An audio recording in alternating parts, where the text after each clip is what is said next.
Hello mga ka-plant tips, magandang hapon. Welcome po ulit sa ating channel. Bali for today, ito naman po yung ating featured plant. Ang Peperomia watermelon at saka ang raindrop peperomia. So ito raindrop peperomia, minsan teardrop peperomia din po ang tawag. Pero mas preferred ko po siyang tawagin as raindrop peperomia kasi natural lang talaga yung raindrops, kumbaga. Parang pag teardrop kasi medyo sad. Ano siya ng emphasize siya ng ng sadness. So much better na raindrop na lang po ang tawag sa kanya. So eto po, makikita naman natin halos similar naman talaga sila sa shape and sa itsura. Yun nga lang, may design yung watermelon. Talagang ang design niya is parang watermelon, yung fruit na watermelon. So, paano nga po ba mag-propagate ng watermelon at saka nitong raindrop peperomia? Teardrop tuloy ako. So, yung dalawa pong uri, paano ba siya ipopropagate? So, ganito po. Meron na po akong nagawang tawag dito, propagation dati. Para maipakita ko na lang mismo kung paano siya tumutubo, kung paano siya successfully napatubo. Yun po ang isi-share ko na sa inyo. So bali, gamit yung cuttings ng mga dahon. Ito yung mga dahon po nila na mga magugulang na. Yan, yung mga matured na dahon. Yan. Ano lang po, magkakat lang po tayo ng dahon sa kanila. Sa puno, halimbawa, gaya po dito. Ayan, ikakat po natin siya dyan, ikakat natin siya dyan.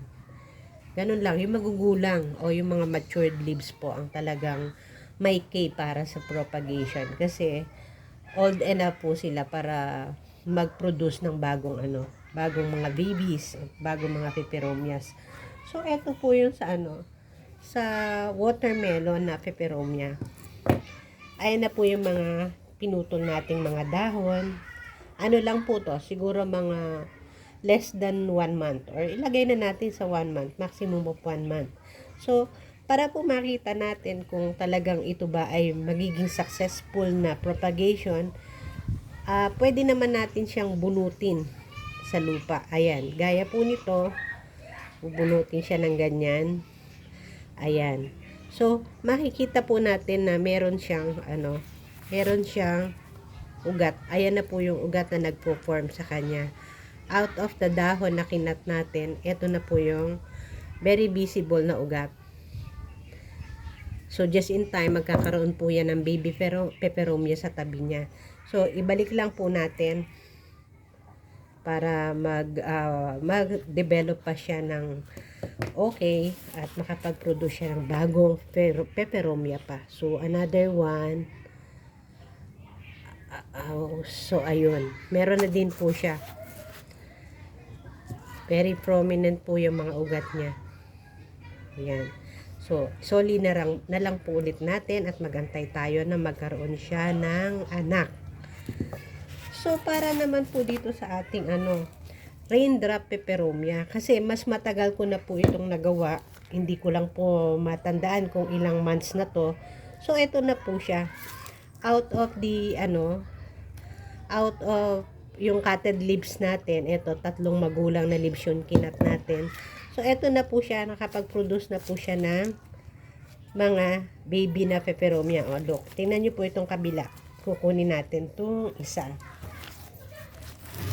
Tungtong lang natin dito para makita nyo. Ayan.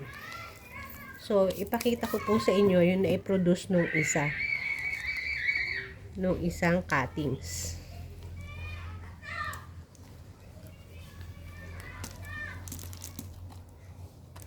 So, ayan po yung out of 1 cutted leaves, ilan na po yung sumisibol at meron pang mga pasibol na mga babies. Ayan. So, ilang puno po ng peperomia ang na-produce niya sa ngayon. So, kung magtatagal pa po ito dito sa taniman niya, mas marami pa po ang maipoproduce niya. So, yun lang po ang ating yun po lang ang ating featured propagation ng halaman na peperomia. So, ayan po talaga. Kayo na po ang makakakita na talagang successful at talagang nag-grow out of the dahons ang bagong shoots or bagong tubo ng mga peperomia, the way na makakapagparami tayo ng mga halaman. Hindi naman po siya masikip sa lugar since ilagay nyo lang naman po siya dun sa mga indirect sunlight na lugar, huwag masyadong didiligan, and what more. Ganun lang po siya kasimpleng alagaan. Hindi siya alagain actually. Basta ilagay nyo lang siya dun sa safe area na indirect sunlight at saka hindi karaniwang may water. So, yun lang po ang ating featured plant. Sana po ay may natutunan kayo dun sa aking tutorial for today. So, yan lang po. Bye-bye and thank you. Your like and subscribe po. Huwag niyong kalimutan. Bye-bye.